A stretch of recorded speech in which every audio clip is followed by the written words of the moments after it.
Good evening, everyone, and as we say in Hawaii, aloha. Aloha. There's a few of you have been to Aloha before. It's, many people come and visit Hawaii, but those of us who are from Hawaii truly understand the meaning of aloha. And I have seen within the last few days and the last few months how the Jaycees embody the spirit of aloha in action. Because for us, aloha is more than just hello and goodbye, but it also embodies respect, compassion, love, and service. And that's what I've seen here in the short time that I've been here, got in yesterday, and what inspires me so much to be here amongst all of you who, whether you know it or not, are embodying this value of aloha in action. I was raised with a strong ideal of service from my parents. I'm the fourth of 5 kids, and my parents taught us from a young age that no matter what we decide to do in our lives, that true reward, true happiness, and true success really lies in making a positive impact on other people's lives, and it lies in serving others and putting others before yourself. I've tried to keep that goal and that focus throughout my life and throughout the different decisions I've made in my life, and have never been led astray. We're facing very challenging times now in our country and in communities in every state. We see corruption and greed in corporate America that is really fueling the downward spiral that we've seen in our country in the last few years. We've been at war now for almost 12 years, and we see troops every day putting their lives on the line and sacrificing their lives, leaving a gap and a vacancy with their families back home that will never be filled. We see a struggling economy, businesses going under, the quality of education diminishing, and for our generation, we wonder what kind of future lies in store for us, for the next generation to follow.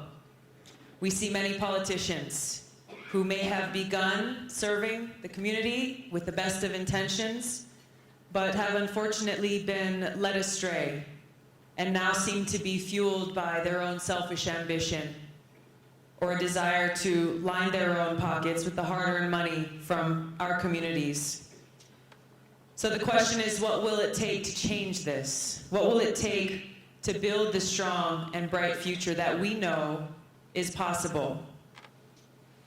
That future lies here within this room tonight, because we know that it will take a strong generation of new leadership, of honest leaders, and most importantly, servant leaders.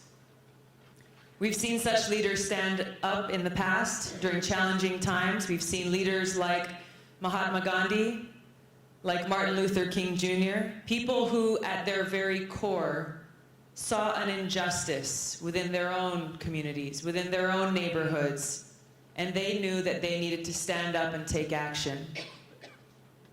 And that's why I'm hopeful and optimistic tonight about our future as a country, because sitting in this room today at every single table are representatives from every state across the country, servant leaders, people who are making this decision and have made this decision to step up and to be that positive change.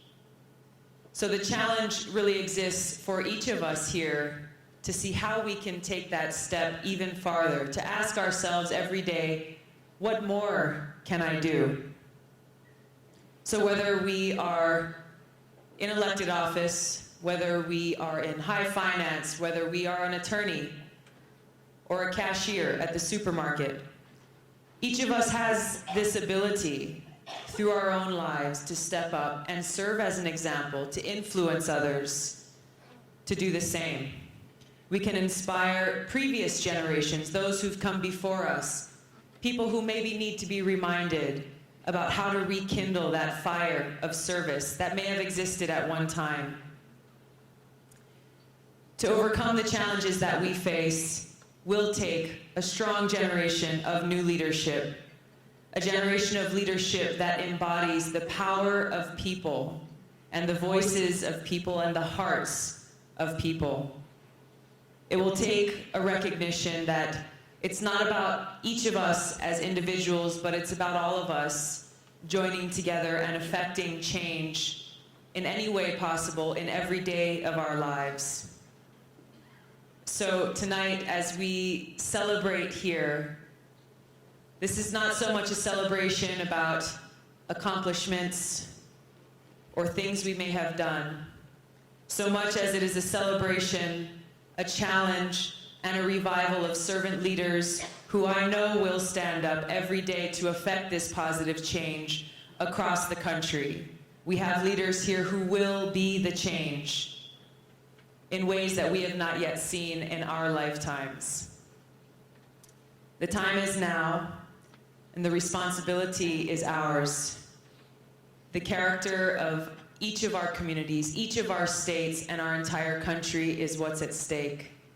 And I'm humbled and honored to be here tonight to be a part of this change that will only grow and continue from tonight forward.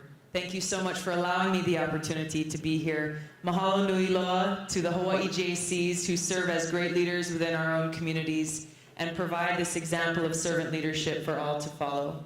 Thank you very much. Aloha.